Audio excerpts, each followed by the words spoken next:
सबसे पहले स्टेज पर तशरीफ फरमा सभी हजरात से मुअज़्ज़िज़ हजरात से मेरी गुजारिश होगी कि शम्अ अफरोज़ी की रस्म अदायगी करने की मेहरबानी करेंगे।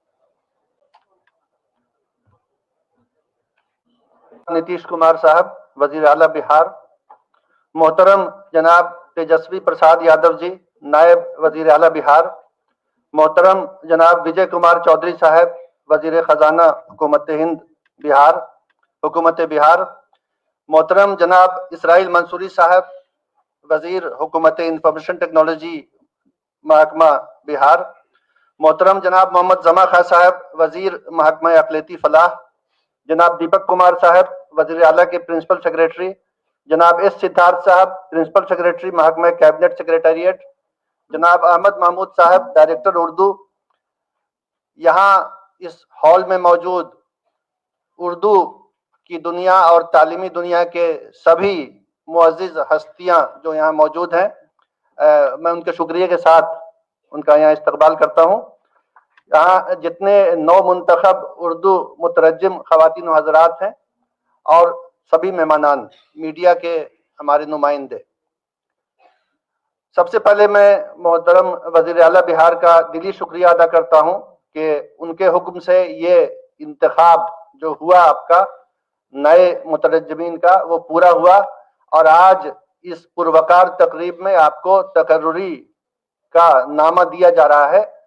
उर्दू की दुनिया में मुलाजमत के रास्ते से कदम रखने के लिए मैं आप सबको दिली मुबारकबाद देता हूं और आपकी कामयाबी के लिए दुआ करता हूं।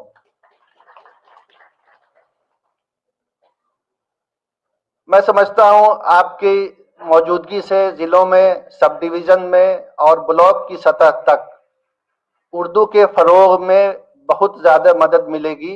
एक नए दौर का आगाज होगा और मैं ये भी दरखास्त करूंगा डायरेक्टर साहब से कि अगर पहले से उर्दू मुतरज्जिमीन के कामों के बारे में, उनकी ड्यूटी क्या है, उनका वहां रोल क्या है, अगर कोई सर्कुलर निकला हुआ है तो उस पर नजरसानी करके उसको दोबारा जारी कर दिया जाए ताकि वजाहत रहे। खासतौर से जो आपके दफ्तर के सरबराह हो उनको भी मालूम हो कि ये उर्दू मुतरज्जिम किस लिए आए हैं, क्या काम इनको करना है। और अगर इस तरह का सर्कुलर नहीं है तो उसको नए सिरे से तरतीब दिया जाए और जारी किया जाए। मैं ये भी दरखास्त करूंगा कि आप जाएं तो आप बुनियादी तौर पर उर्दू का ही काम करें। कुछ दूसरे काम कभी कभी इलेक्शन का या किसी और चीज में आपको लगाया जा सकता है, लेकिन आपका जो असल काम हो वो उर्दू का काम रहे। अब ऐसा ना हो कि आपको नजारत और वो फलां स्कीमें ये सब दे करके उर्दू से बिल्कुल काट दिया जाए। मैं चाहूंगा कि इस बारे में एक वीडियो कॉन्फ्रेंस भी सभी डीएम के साथ अहमद महमूद साहब करा दें, जिसमें मैं अपनी तरफ से भी हिदायत दूंगा कि उर्दू के कामों को फरोग देना है, इसीलिए आपको वहां भेजा जा रहा है। दफ्तरों में ऑफिस का नाम, अफसरों के नाम की तख्ती वगैरह उर्दू में लगाने के लिए पहले से हिदायत है। आप जाएं तो देखें ये सब हो रहा है कि नहीं हो रहा है। उर्दू में दरखास्तें देने के लिए लोगों को रग़बत दिलाई जाए और जो उर्दू में दरखास्तें आए उसका तर्जुमा करके हिंदी में अफसर के सामने रखा जाए।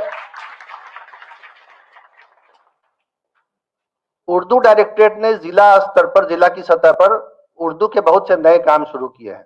फरोग उर्दू के सेमिनार कराते हैं। कई जिलों से उर्दू के अदबी रसाले उर्दू सेल के जरिए से निकलने लगे हैं। मैंने पढ़े भी हैं, काफी मयारी हैं।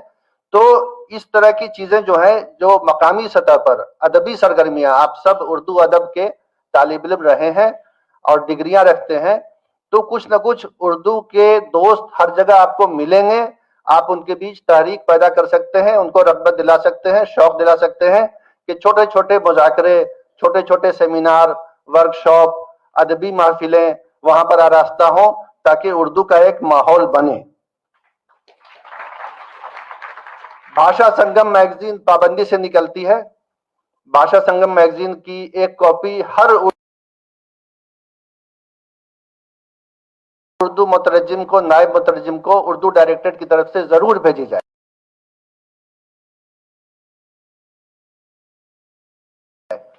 ताकि उनका जुड़ाव हो। ये उर्दू के सफीर हैं, एम्बेसडर हैं, जो यहां से भेजे जा रहे हैं, तो हर जगह इनकी पहचान उर्दू के हवाले से होनी चाहिए। और जो उर्दू मुतरजिमीन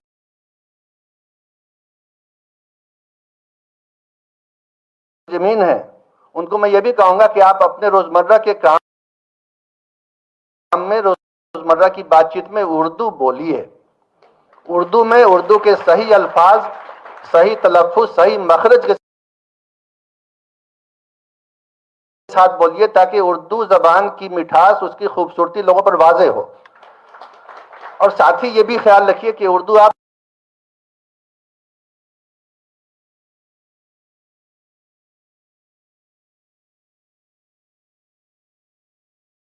सलीस और आसान बोलें। हो सकता है आप में से कुछ अरबी और फारसी के भी जानकार होंगे, तो उस तरह के इल्मी और अदबी हलकों में आप मुश्किल अल्फाज अरबी और फारसी के इस्तेमाल कर सकते हैं अपनी जबान में, लेकिन जब आम लोगों से बोलें तो सलीस, शुस्ता और धुली हुई जबान ऐसी उर्दू की बोलें कि लोगों को हर बात फौरन समझ में आ जाए और अच्छी तरह समझ में आ जाए। मैंने एक लतीफा सुना है, एक साहब थे, बहुत बड़े आलिम थे, तो वो उर्दू में बड़े मुश्किल अरबी और फारसी अल्फाज मिला के बोला करते थे। तो किसी ने एक दिन टोक दिया कि हुजूर आपकी जबान बड़ी मुश्किल होती है, आधे लोग तो समझ ही नहीं पाते हैं कि आप उर्दू बोल रहे हैं या अरबी और फारसी बोल रहे हैं। तो उन्होंने कहा कि नहीं नहीं, गलत, बिल्कुल गलत। मेरी जबान तो सकीलो अदक अल्फाज से मुतलक दर्जे में,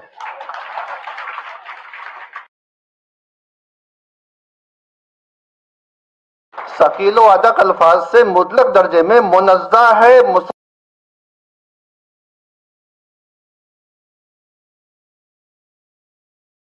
है, मुजल्ला है, मुबर्रा है। तो जाहिर है वैसी उर्दू बोलना भी किसी के लिए आसान नहीं है। कुल मिलाकर मैं ये कहूंगा कि मैं दोबारा ये कहूंगा कि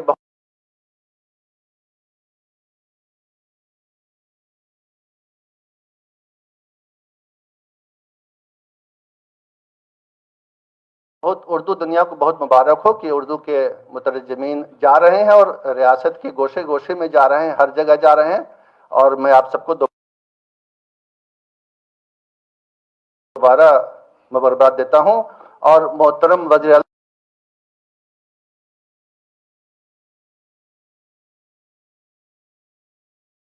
को खुसूसी दिली शुक्रिया अपनी तरफ से, आप सबकी तरफ से अदा करता हूं कि उन्होंने यह मौका फराहम किया। हुकूमत की जो कोशिशें हो रही हैं उर्दू के फरोग के लिए, वो सिद्धार्थ साहब ने अपनी तकरीर में आपको बता चुके हैं, और मैं उसकी पूरी तरह से हिमायत करता हूं। और मोहतरम वज़ीर आला की क़यादत में यह काम जारी रहेगा और उर्दू का सफर आगे बढ़ता रहेगा। शुक्रिया।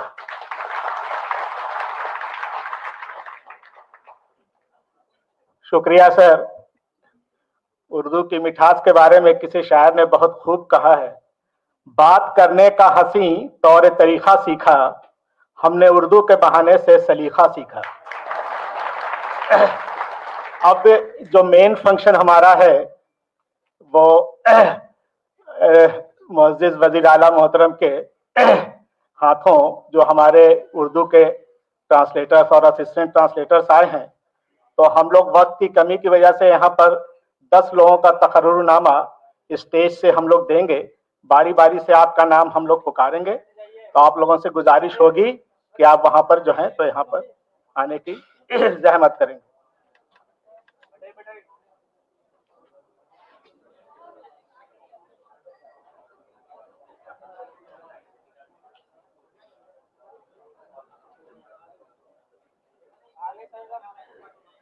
सालेहा कायनात तैयार रहेंगी। सबसे पहले सालेहा कायनात आ जाएं।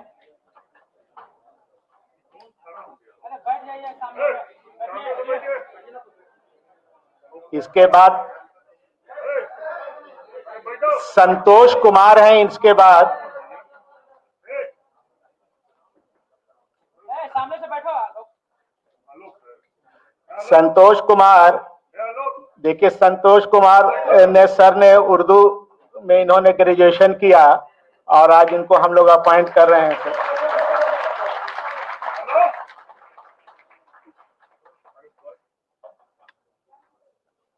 मोहतरमा किरण कुमारी, मोहतरमा किरण कुमारी तशरीफ लाएंगी।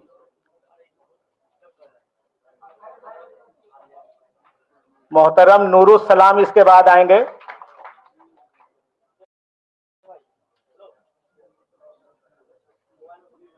नूरुल सलाम साहब के बाद मोहतरमा बी जिक्रा खातून।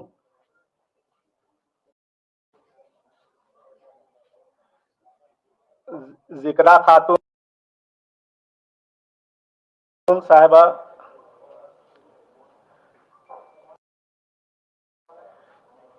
मोहम्मद यहिया साहब इसके बाद तैयार रहेंगे।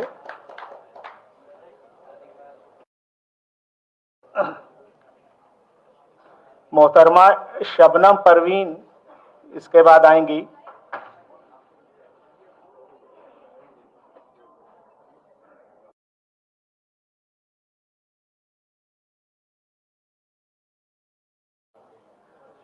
जनाब अविनाश कुमार साहब,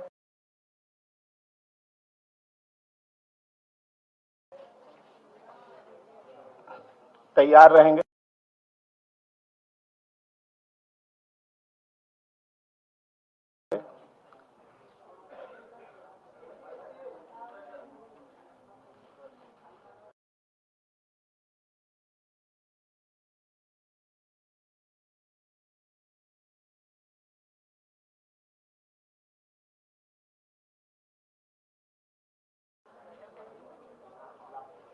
अविनाश कुमार साहब,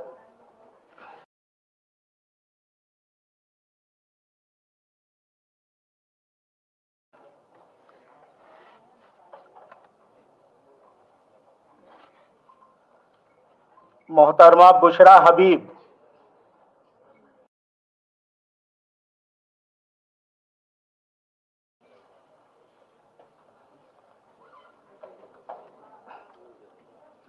जनाब मोहम्मद जसीमुद्दीन साहब तशरीफ लाएंगे।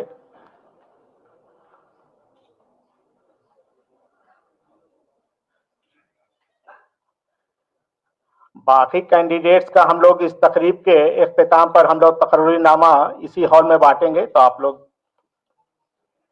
इंतजार करें। सर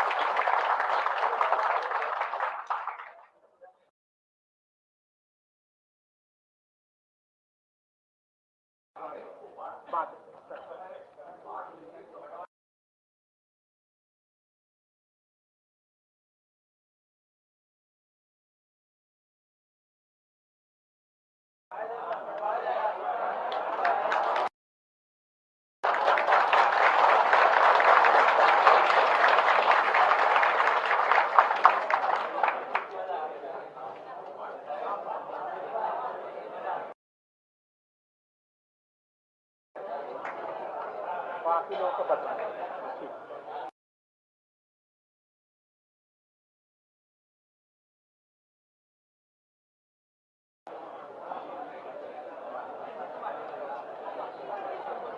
आप लोगों के अपनी सीट पर हम लोग तकरीरनामा दे रहे हैं, आप लोग बैठें। और आज के इस फंक्शन को हम लोग कंटिन्यू रखते हुए मैं गुजारिश करूंगा बड़े अदब के साथ मोहम्मद जमा खान साहब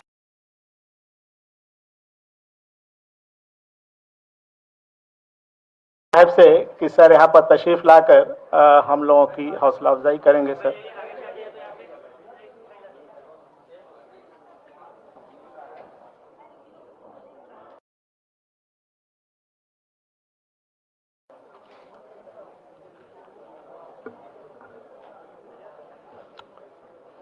अस्सलाम वालेकुम। आज इस कार्यक्रम में उपस्थित हम सबके नेता आदरणीय मुख्यमंत्री श्री नीतीश कुमार जी, यहाँ मौजूद माननीय उप मुख्यमंत्री आदरणीय तेजस्वी यादव जी, माननीय मंत्री विजय चौधरी साहब, माननीय मंत्री मोहम्मद शाहिल साहब, जनाब मुख्य सचिव अमीर सुबहानी साहब, अपर मुख्य सचिव जनाब डॉक्टर सिद्धार्थ साहब, निदेशक जनाब अहमद महमूद साहब, जनाब दीपक साहब और तमाम यहाँ पे मौजूद हमारे भाई और बहन, आज बहुत ही अच्छा लगा क्योंकि ये प्रदेश नहीं पूरा देश देख रहा है। आज जो नियुक्ति के साथ साथ जो ये मैसेज गया है, क्योंकि हमारे नेता बराबर सोचते रहते हैं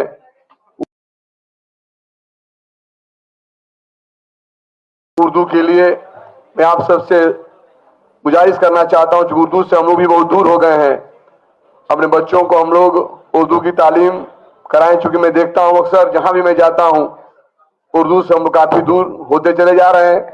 मैं गुजारिश करना चाहता हूं कि उर्दू को लेकर हम चिंतित हो और उर्दू के लिए तमाम मेरे गार्जियन, अभिभावक और बच्चों को बताएं कि उर्दू जरूरी है। इसी के साथ मैं आप सबका शुक्रिया अदा करना चाहता हूं। अस्सलाम वालेकुम। बहुत ही अदब के साथ मोहतरम नाइब वजीर आला मोहतरम से गुजारिश होगी कि सर यहाँ पर आए और नौजवानों की हौसला अफजाई करें, हम लोग की सरबराही करें।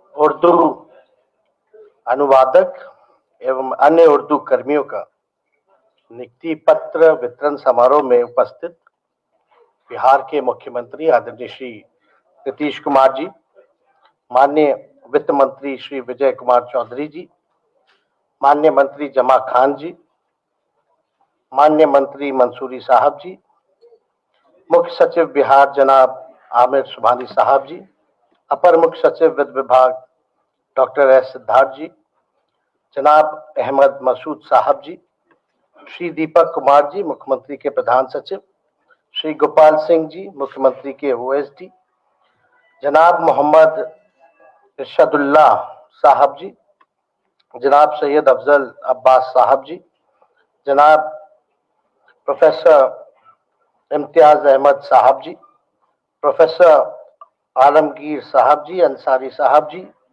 प्रोफेसर एजाज अली साहब जी, शफी मसबी साहब जी, सोनू बाबू जी, अब्दुल हक साहब जी, इस कार्यक्रम में उपस्थित सभी मीडिया के हमारे मित्र और जितने भी अभ्यर्थी नवयुक्त जिनको नियुक्ति पत्र मिला है, आप सब लोगों का इस कार्यक्रम में दिल से स्वागत करते हैं, आप लोगों का अभिनंदन करते हैं। और सबसे पहले बिहार के मुख्यमंत्री और महागठबंधन के नेता आदरणीय श्री नीतीश कुमार जी को धन्यवाद देते हैं कि अपने कर कमलों द्वारा उन्होंने अपने हाथों से आप जितने अभ्यर्थी हैं उनको नियुक्ति पत्र बांटा है। और जब आप लोगों को नियुक्ति पत्र बंट रहा था तो आपके चेहरे पे जो मुस्कान थी वो हम देख रहे थे, कितनी खुशी की बात। और माननीय मुख्यमंत्री जी का और पूरे महागठबंधन सरकार का यही जिम्मेवारी है कि आप सभी लोगों के चेहरे पर मुस्कान बनी रहे, और जो हमारे लाखों भाई जिनके चेहरे पे अभी मुस्कान नहीं आई है, जो जल्द ही आने वाली है, वो हम लोगों के सरकार जी का प्रयास है कि उन सब के चेहरों पर मुस्कान हम लोग लाने का काम करें। मुस्कुराते रहें, आप लोग अपने जिम्मेवारियों को निभाते रहें ईमानदारी से। ये हमारा आप लोगों से विनती है कि जो जिम्मेवारी आप लोगों को मिली है, पूर्व में वक्ताओं ने खुल करके अपनी बातों को स्पष्ट रूप से आप लोगों के समक्ष रखा है कि आप लोगों का दायित्व क्या है, आप लोगों की ड्यूटी क्या होगी, उसको कैसे डिफाइन किया जाएगा। वो सारा सर्कुलर जो है आमिर सुबहानी साहब जी ने बताया है, और माननीय वित्त मंत्री जी ने तो सारी बातें खुल करके अच्छे से विश्लेषण आप लोगों को किया है। ये बड़ी अच्छी बात है। और आप देखिए, हमारे देश की यही खूबसूरती है, अलग अलग बोली है, अलग अलग पहनावा है, अलग अलग खान पान है, दिखने में अलग अलग है, फिर भी हम एक हैं। यही हमारे देश की पहचान और खूबसूरती है। मतलब इतनी डाइवर्सिटी होने के बाद भी हम लोग सब लोग एक हैं, मिलजुल करके रहते हैं।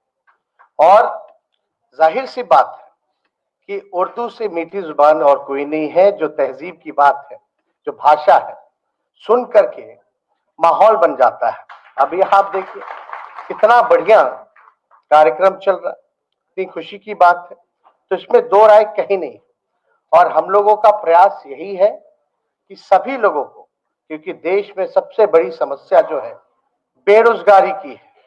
कई लोग डिग्री लेकर के भी जो है सड़कों पर घूम रहे हैं, उनको काम नहीं है। तो ये सबसे बड़ा बेरोजगारी जो है देश का दुश्मन है। और बिहार सरकार और आदरणीय नीतीश जी के नेतृत्व में हम लोगों का प्रयास है कि जितनी भी विभागों में रिक्त पद हैं, उनको जल्द से जल्द भरा जाए।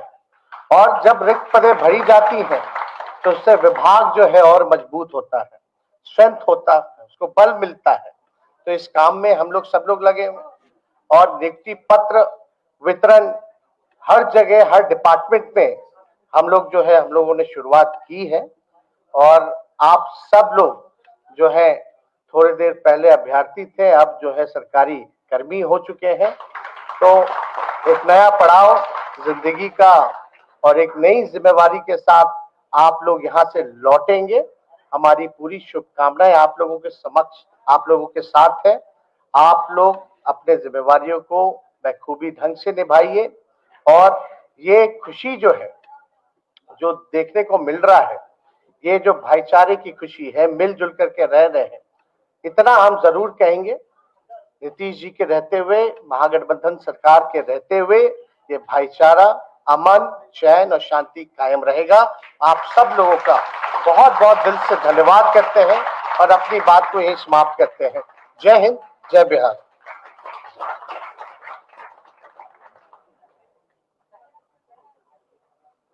बहुत शुक्रिया सर। अब मेहमान खुसूसी हमारे मोहतरम जनाब वजीर आला मोहतरम से गुजारिश होगी कि सर यहाँ पर आए और हम सभी लोगों की रहनुमाई करें, इन बच्चों की रहनुमाई करें। सर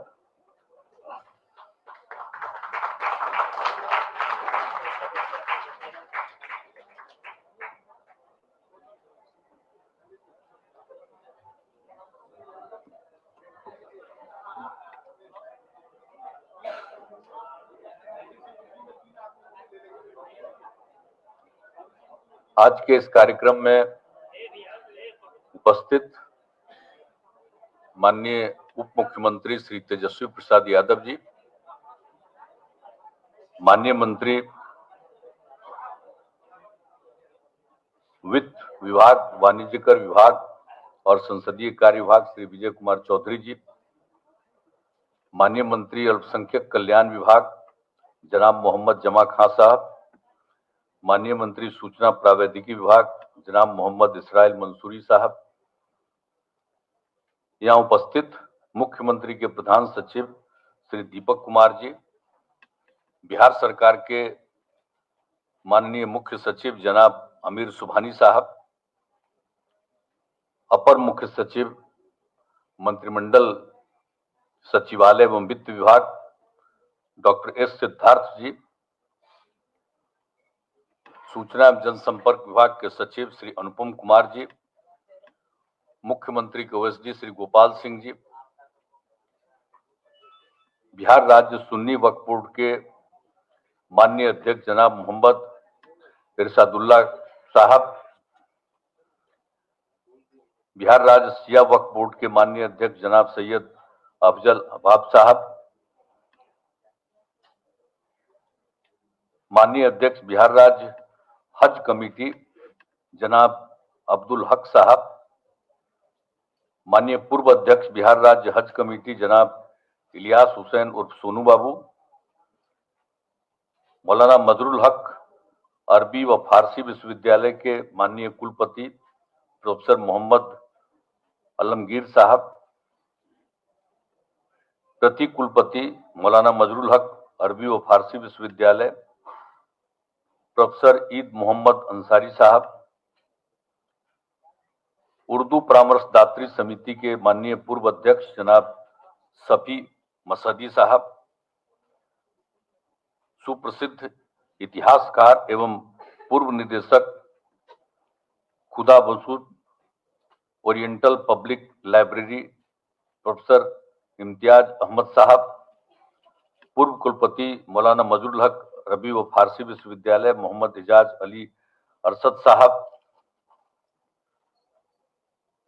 माननीय पूर्व विभागाध्यक्ष उर्दू मगध विश्वविद्यालय प्रोफेसर अलीमुद्दा मुल्लाह साहब हाली साहब, उर्दू निदेशालय के निदेशक जनाब महमूद साहब, और इस कार्यक्रम में नियुक्त पत्र पाने वाले सभी उर्दू अनुवादक गण, सभी उर्दू कर्मीगण, अन्य कर्मीगण, मंत्रिमंडल सचिवालय विभाग उर्दू निदेशालय के सभी पदाधिकारी एवं कर्मीगण, विशिष्ट अतिथिगण, प्रिंट एवं इलेक्ट्रॉनिक मीडिया के पत्रकार मित्रों, छायाकार बंधुओं और इस कार्यक्रम में उपस्थित बहनों एवं भाइयों, मैं सबसे पहले आप सब लोगों का अभिनंदन करता हूं इस कार्यक्रम में उपस्थिति के लिए। और आज ये खुशी की बात है कि उर्दू अनुवादक और अन्य उर्दू कर्मियों का और अन्य कर्मियों का आज नियुक्ति पत्र वितरण समारोह का आयोजन किया गया और इस अवसर पर लोगों का नियुक्ति पत्र वितरित किया गया। आज के समारोह में 142 उर्दू अनुवादक, 5 सहायक उर्दू अनुवादक, 5 निम्न वर्गीय लिपिक उर्दू और 27 निम्न वर्गीय लिपिक हिंदी, कुल 183 पदों का पर नव नियुक्ति अभ्यर्थियों को नियुक्ति पत्र दिया गया। मैं नव चयनित सभी लोगों को बधाई देता हूं और आज सब लोगों को ये वितरित किया गया। और एक बात आपको हम और बता देना चाहते हैं कि भाई ये तो पहले से काम किया गया है, शुरू किया गया है, लेकिन उसकी संख्या ज्यादा नहीं रही है। तो जितने भी करीब करीब समझ लीजिए कि जो हमने इसके बारे में पूरा डिटेल लेकर के एक दिन इसके बारे में पूरी पहले ही से जानकारी हम ले रहे हैं कि आखिरकार कितने पद होने चाहिए, कितने लोग हैं। तो जब देखा कि बहाली ही कम है तो हमने कहा कि भाई पहले से ही कह रहे हैं तो बहाली कम क्यों, इसकी बहाली खूब तेजी से करिए। तो अभी तो बहाली कर सके ये 183 पदों की बहाली कर रहे हैं, लेकिन आप जान लीजिए कि कुल स्वीकृत पद तो माने पद को स्वीकृत किया गया है 2247 पद स्वीकृत कर दिया गया। अब आप समझ लीजिए कि अभी तो कम ही है, तो इसलिए हमने जो इनको कहा है तो उसके लिए अब 1294 पदों पर नियुक्ति की प्रक्रिया अंतिम चरण में है। अब आज तो इतने लोगों को मिला, एक दिन आप समझ लीजिए 1294 लोगों को मिलेगा, वो भी ज्यादा दिन नहीं है, उतने लोगों को मिलेगा। और बचा हुआ था 401, उस पर भी हमने इन लोगों को कह दिया है, तुरंत इन लोगों ने जारी कर दिया है कि 401 पद पर और नियुक्ति होगी। इसलिए कुल मिलाकर के जो 2247 स्वीकृत पद है उन सभी पर लोगों की बहाली हो जाएगी। अब आप सोच लीजिए, एक तो सबको अधिकार है, जैसे हिंदी है वैसे उर्दू है। अगर पहला माना गया हिंदी तो उर्दू को, तो दोनों को उसी तरह से स्वीकृति प्राप्त है। तो किसी भी व्यक्ति को अधिकार है कि वो उर्दू में भी अपना एप्लीकेशन दे सकता है, कोई भी चीज वो लिख सकता है। इसलिए एक एक चीज के बारे में, और सरकार का भी निर्णय है कि हम किसी भी चीज का निर्णय लेते हैं तो सिर्फ हिंदी में नहीं जारी करेंगे, हम उसको साथ साथ उर्दू में भी जारी करेंगे ताकि सब लोगों को पता रहे। तो ये तो करने की बात है, तो इसके लिए जरूरी है ना भाई कि सरकारी सेवाओं में अधिक से अधिक लोगों को रहना चाहिए, वो सिर्फ जाने। और जो अभी आपको सब कह रहे थे, हम तो यही कहेंगे कि जहां भी रहते हैं वहां कोशिश करिएगा बाकी लोगों को उर्दू सिखाने का, उर्दू बताने का।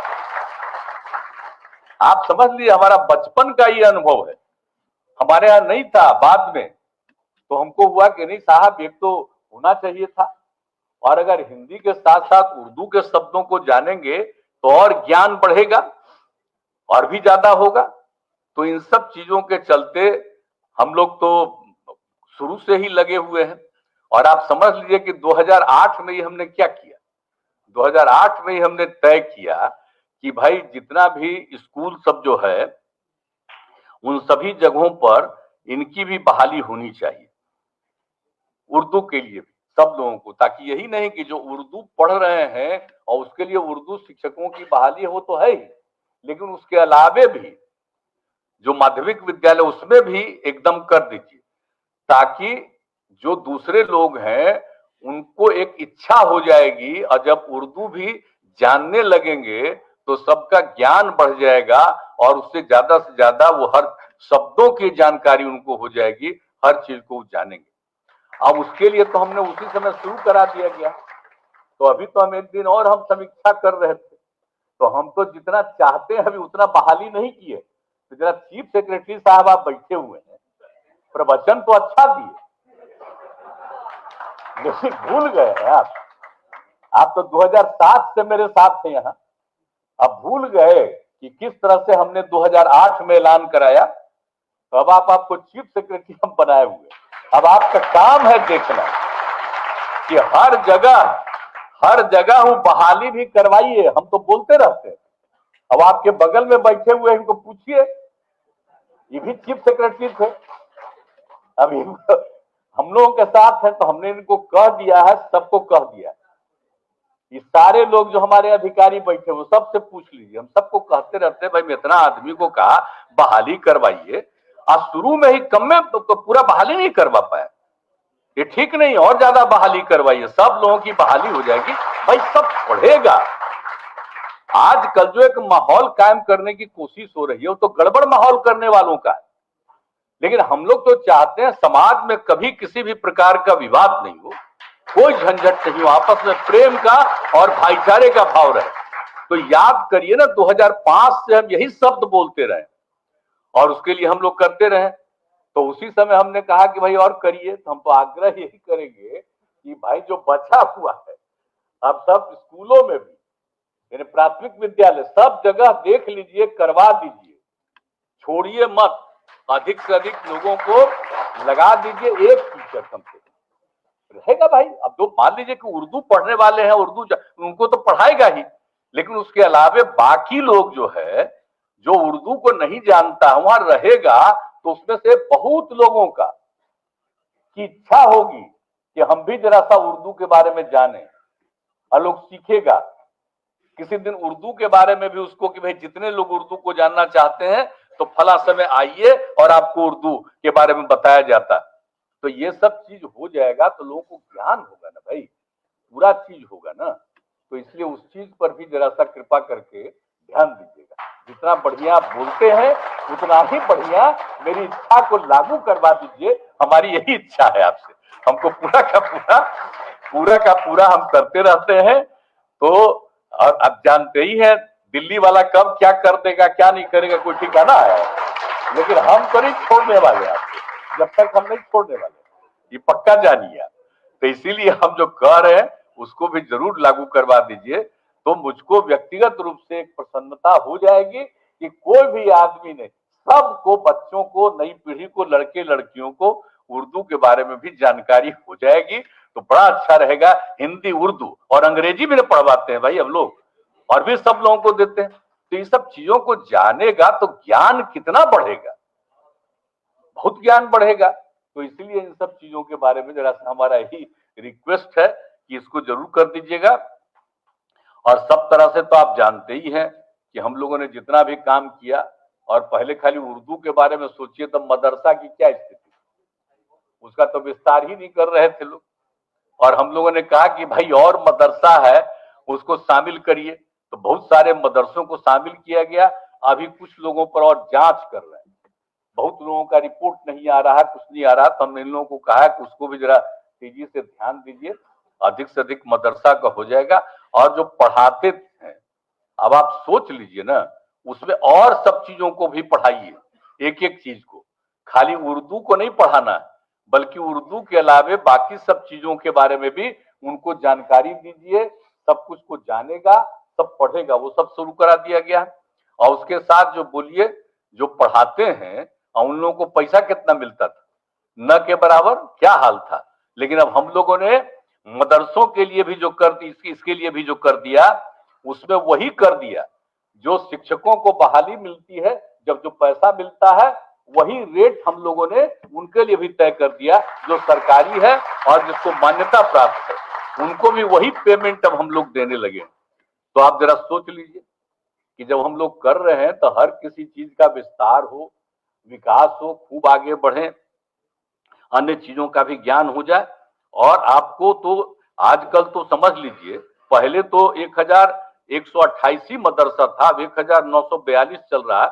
और बाकी के लिए भी और आगे बढ़ाने के लिए भी जो कोशिश तो कर ही रहे हैं ये लोग, लेकिन जितने और लोग हैं उसमें से पूरी रिपोर्ट नहीं आ रही है। लेकिन हमने तो आग्रह यही किया है कि और तेजी से रिपोर्ट लीजिए और उन लोगों को भी चालू करवा दीजिए, दे दीजिए, तब उनको फायदा न मिल जाएगा। सब तरह का उन लोगों को पढ़ाने में सुविधा होगी और उसको हम लोग करेंगे। और खाली मदरसा में आप ये सोच लीजिए, खाली टीचर को नहीं पैसा दे रहे हैं, आपको मालूम है ना कि मदरसों के विकास के लिए भी, उनके बिल्डिंग से लेकर के एक एक चीज के लिए भी सरकार की तरफ से मदद दी जा रही है। तो उस तरह से सब काम हम लोग करने की कोशिश कर ही रहे हैं। तो हर तरह से, सब तरह से पूरे तौर पर ये सब हो गया है। अब तो पहले 6ठा वेतनमान था, अब 2019 में 7वां वेतनमान सबको मिलने लगा है। तो हर तरह से पूरे के पूरे तौर पर कि हर तरह से ये सब काम को किया जाए। तो इसी तरह से सब जगह से, और आप समझ रहे हैं कि हम लोगों ने जो न्याय के साथ विकास की बात शुरू से ही कहा है, तो सबको उत्थान केंद्र, तालीमी मरकज, ये सब के लिए भी कितना काम किया। जो हम लोगों ने पता करवाया था शुरू में कि आखिर कितने बच्चे और बच्चियां स्कूल नहीं जा पाती, तो उसके बारे में जो जानकारी लिया हम लोगों ने, पूरा का पूरा उसका कराया अध्ययन। तो उसमें देखा कि सबसे ज्यादा, या तो वो आप समझ लीजिए कि जो भी है वो सब लोग या तो आप बिल्कुल इसमें अल्पसंख्यक समाज के हैं या महादलित वर्ग के। सबसे अधिक जो स्कूलों के बाहर रहते थे, तो इसलिए हम लोगों ने जान करके ये दोनों के लिए एक और व्यवस्था किया कि भाई जो नहीं जा पा रहा है तो उसको आगे कुछ और पढ़ा करके अगला क्लास में पहुंच जाए। ये भी हम लोगों ने शुरू करा दिया था, दोनों काम करा दिया था। और इसके लिए हम लोगों ने उत्थान केंद्र और तालीमी मरकज, उत्थान केंद्र यानी जो महादलित के लोग थे उनके लिए, और तालीमी मरकज जो अल्पसंख्यक समुदाय के लोग थे, उन सब लोगों के लिए हम लोगों ने इसकी शुरुआत करा दी थी। और वो सब चीज को करते हुए अब आगे बढ़ करके ये सब हो गए। तो अब तो जानते हैं, अब कहीं बहुत नाम मात्र का, माने 0.5% से भी कम है, अब ऐसा है नहीं है, बहुत नाम मात्र का बच्चा है। और उसके लिए तो कोशिश चलती रहती है कि अब पढ़ने लगे हैं, कुछ ही लोग हैं, उसके लिए तो कोशिश सब चलते रहती है। ये सब हुआ तब इन लोगों को जो हम लोग बनाए थे इस काम के लिए, तो भाई अब ये काम खत्म हो गया तो उन लोगों को काम ही बंद हो जाता। हमने कहा कि ना, इसको 60 साल तक हम लोग कायम रखेंगे आगे भी। और उसके लिए हम लोगों ने उनको जिम्मेदारी एक और दे दी, और वो जिम्मेदारी उनको दे दी, उसको कर रहे हैं। इसके लिए आप समझ लीजिए कि सब अल्पसंख्यक अति पिछड़ा वर्ग अक्षर आंचल योजना, इसको किया गया अल्पसंख्यक वाले के लिए। तो इसमें सारा सब कुछ किया जा रहा है ताकि जो लोग ज्यादा उम्र के हैं और जो नहीं पढ़े हैं उनको तो सिखाइए, कुछ कुछ उनको सिखाइए, कुछ देख सकें, कुछ पढ़ सकें, कुछ जान सकें। यही काम दोनों के लिए, अल्पसंख्यक समुदाय के लिए और महादलित के लिए, हम लोगों ने 2 अलग अलग विंग जो पहले था उसी विंग को इसी काम में लगवा दिया। तो हम लोग तो ये सब काम करते रहते हैं। अब आप लोग जब आ गए तब आपका काम है सबको जरूर पढ़ने के लिए प्रेरित करते रहिए और सबको जरा बताइए, लोगों से बात करिएगा, ठीक से अगर प्रेम से बतियाइएगा तो उसके लिए कोई जरूरी नहीं कि किस कम्युनिटी का है, यही नहीं कि खाली जो माइनॉरिटी है वो नहीं, हिंदू समाज के भी बहुत सारे लोग होंगे, उनको भी इच्छा होगी कि हम इसको जान सकें। तो उसके लिए पूरा का पूरा आप लोग प्रयास करते रहिएगा, यही हम आप सब लोगों से आग्रह है। और सब कुछ जो किया गया, तो आप जानते ही ना, शुरू में अल्पसंख्यक समुदाय की जो महिलाएं हैं, उसके लिए हमने शुरू क्या करवाया था, याद करिए, हुनर कार्यक्रम, भूलिएगा मत। अब हुनर कार्यक्रम में सबको सिखवाए कि वो घर में रहती है तो कुछ काम कर सके, और हुनर कार्यक्रम में सिखवा करके और फिर उसको जो जरूरी चीज है औजार के लिए और टूल किट खरीदने के लिए जो राशि है वो सब दे दिया गया, और उसके तब से काम कर रही है। आपको मालूम है कि माइनॉरिटी में हुनर कार्यक्रम में 1,13,000 से अधिक अल्पसंख्यक समुदाय की महिलाओं को सिखाया गया। तो आप सब लोग तो जगह जगह के देख ही रहे हैं। अब पहले तो कोई काम नहीं कर पाती थी, अब तो जा करके किसी के घर में कोई खास जरूरत हो, गांव में ही कुछ बात हो, तो उसके लिए वो काम करना शुरू की। तो ये सब काम भी हम लोगों ने शुरू करा दिया है। इसीलिए आज के अवसर पर चूंकि आप लोग का हो रहा है और सरकारी में, तो इसलिए हमने उचित समझा कि कुछ उन बातों की भी चर्चा आपको कर दें, ताकि इस बात को जानते रहिए और सबके लिए ठीक ढंग से काम करते रहिए। हमको तो जो संभव था हम कर दिए, लेकिन अब बात है जिस समय इतना करते रहे, हम आपको चर्चा क्या के लिए कर रहे हैं, हम प्रचार के लिए नहीं चर्चा कर रहे हैं, हम चर्चा इसलिए कर दे रहे हैं कि इन सब चीजों को याद रखिएगा और याद करके इसको और आगे बढ़ाने के लिए आप पूरे तौर पर कोशिश करिएगा। यही हम सब का आप सब लोगों को आग्रह है और सब कुछ है। और ये आप सब समझ ही रहे हैं ना भाई, हम लोग क्या कर रहे हैं। अभी इनको हम किए सम्मानित, अरे सम्मानित आपको सबको कर देना चाहिए। हम आपसे आग्रह करेंगे, समझ गए, कि यहीं पर खाली ऊपरवा में सम्मानित कर देते हैं, ये सब जो आए हुए इनको क्या नहीं सम्मानित करते हैं। अब बेचारा प्रेस व्रेस वाले भी आते हैं, तिनको भी सम्मानित करिए, कर दिया करिए। हम लोग तो ये चाहते हैं, अगर ये सब करिएगा तो खाली हम लोगों को ऊपर पहना देते, ये कोई मतलब है क्या, इन लोगों को भी पहना देते, इन लोगों के लिए भी अच्छा लगता हमको। तो इन सब तरह का काम किया करिए। अब आपको तो जान ही रहे हैं कि आपका सुन्नी वक्फ बोर्ड के लिए, शिया वक्फ बोर्ड के लिए, सबके लिए ना काम कर रहे हैं जी। और सुन्नी वक्फ बोर्ड के जो कुछ किया, तो ये जो पटना में है अंजुमन इस्लामिया हॉल, तो हम लोग तो जब पढ़ते थे अपना पटना यूनिवर्सिटी में, तब से जाते न थे जी, या बाद में भी जाते थे। वो कितना ऐतिहासिक जगह था, उस ऐतिहासिक जगह पर हम तो हमेशा जाते रहे, बाद में रहे, सरकार में भी यहाँ रहे तब भी जाते रहे। और उसी समय हमने सोचा कि भाई इसको एक नया रूप, तो वहां के लोगों से हमने बात कर लिया, लोग सहमत हो गए, तब कैसा बढ़िया बन गया। अब जरा सोच लीजिए, जाकर के देख लीजिए कि अंजुमन इस्लामिया हॉल कितना बड़ा और कितना सुंदर बन गया है। तो इसी तरह से यहाँ पर अब पटना सिटी के करीब बन रहा शिया वक्फ बोर्ड का भी, तो हम आग्रह करेंगे कि भाई जल्दी से जल्दी शिया वक्फ बोर्ड वाला भी तुरंत से जल्दी वहां पर भी तेजी कर दीजिए। हमको तो कहवे किए थे और दिखवा लिए हैं कि काम हो रहा, उसको भी करा दीजिए। तो इस सब तरह का काम, लेकिन ये सब तो है ही, उसके अलावा कितने जगहों पर और सब तरह से हर जिला में वक्फ की भूमि पर, जो आप लोगों का शिया वक्फ बोर्ड हो, सुन्नी वक्फ बोर्ड, उसी की भूमि पर हम लोग जो है 10+2 स्तर के विद्यार्थियों के लिए अल्पसंख्यक आवासीय विद्यालय निर्माण योजना की शुरुआत करें। तो देखिए भाई, आप लोग मीटिंग में बैठे हुए हैं, इसलिए हम आप लोगों को इतना हम याद करा दे रहे हैं कि जरा जमीनवा जल्दी नहीं दे रहे हैं आप लोग। अभी 4-5 का हुआ, हम बराबर कहते रहते हैं, हाथ जोड़ करके हम आदाब करके भी करते हैं। आपको जरा याद रखिएगा ना, जल्दी से जल्दी करवा दीजिए ताकि सब जगह बन जाए। तो आप जरा समझिए कितना ज्यादा उन लड़कियों को पढ़ने की सुविधा हो जाएगी अल्पसंख्यक आवासीय विद्यालय योजना में, लड़के लड़कियों को सबको। तो इसीलिए जरा वो भी कर दीजिए, जो हम लोग चाहते हैं कि खूब बढ़िया हो जाए। तो हमने क्या क्यों कहा था कि भाई जमीनवा जहां आपको मिले जिला में, तो जिस जिला में जमीनवा तो ये है, तो आप तो जमीन पर ध्यान नहीं दे रहे हैं। लोग अपना दान दिया है, ये जो आपका है वो अपना दान है ना, दिया हुआ है लोग, तो दिए हुए है। अब वो दिए हुए है तो ध्यान दीजिएगा तब न जी। आप कोई मान लीजिए इधर उधर घचपच करते रहता है, उसी पर छोड़ देते हैं। सीधे सीधी अपना चीज जो है आपको उसको ले करके और उसमें कम से कम हर जिला में एक एक जगह दे दीजिएगा, तो वहां पर तो हम बनवा न देंगे जी। आप ये समझ लीजिए, तो उसको जरा तेजी से काम करवा दीजिए। और इसीलिए आप सब लोगों को हम यही सब तरह से आपको सब आग्रह करेंगे कि इन सब चीजों पर पूरे तौर पर काम करते रहिए। और सबके विकास के लिए तो हम लोग पूरा का पूरा करते ही रहे हैं।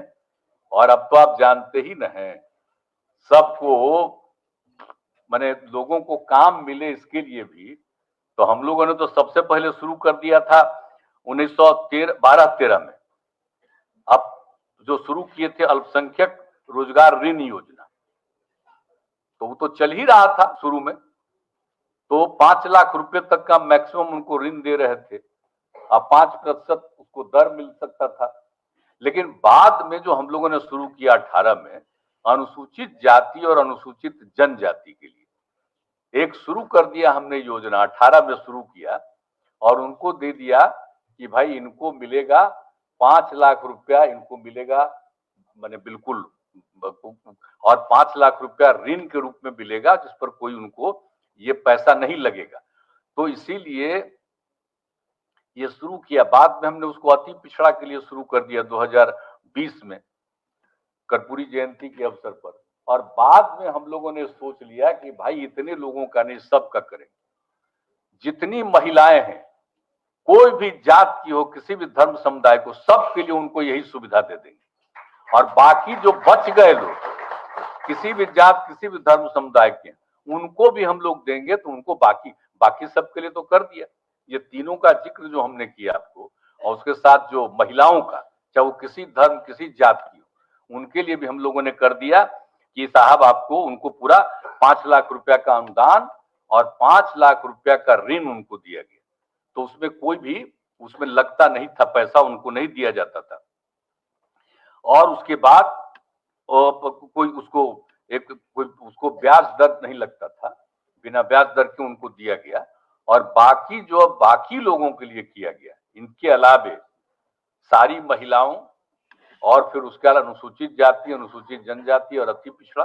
अरे भाई, अति पिछड़ा में तो हिंदुए खाली नहीं न है, मुस्लिम भी न है और लोग भी न है, तो उनके लिए तो किया ही गया। लेकिन अब बाकी सबके लिए कर दिया गया, चाहे वो कोई अपर कास्ट के हों, बैकवर्ड क्लास के हों, किसी धर्म के हों, सबके लिए भी कर दिया। उनको भी अनुदान 5 लाख रुपया का और 5 लाख रुपया का ऋण, और उसमें एकदम एक नाम मात्र का 1% का खाली। तो इसके लिए उसको करके शुरू किए। तो अब सब तरह से लोगों को बढ़ावा दीजिए। और तो बराबर रिपोर्ट हम लेते हैं कि धीरे धीरे काफी लोग अब बढ़ रहे हैं। तो ये सब व्यापार भी करेंगे ना, आमदनी होगी ना हर परिवार की। हम लोग जो करना चाहते हैं ताकि सब लोगों की आमदनी बढ़े। हम तो एक पिछड़े राज्य हैं, गरीब राज्य हैं। हम लोगों को जो मदद मिलनी चाहिए थी वो तो मिला नहीं। हम लोगों ने तो कह दिया विशेष राज्य का दर्जा मिलना चाहिए, तो नहीं हुआ। अगर वो मिल गया होता तो आज कितना आगे बिहार बढ़ जाता, सारा जगह बढ़ता। सभी अति पिछड़ों को मिलना चाहिए राज्यों को, लेकिन नहीं मिलता है यहाँ।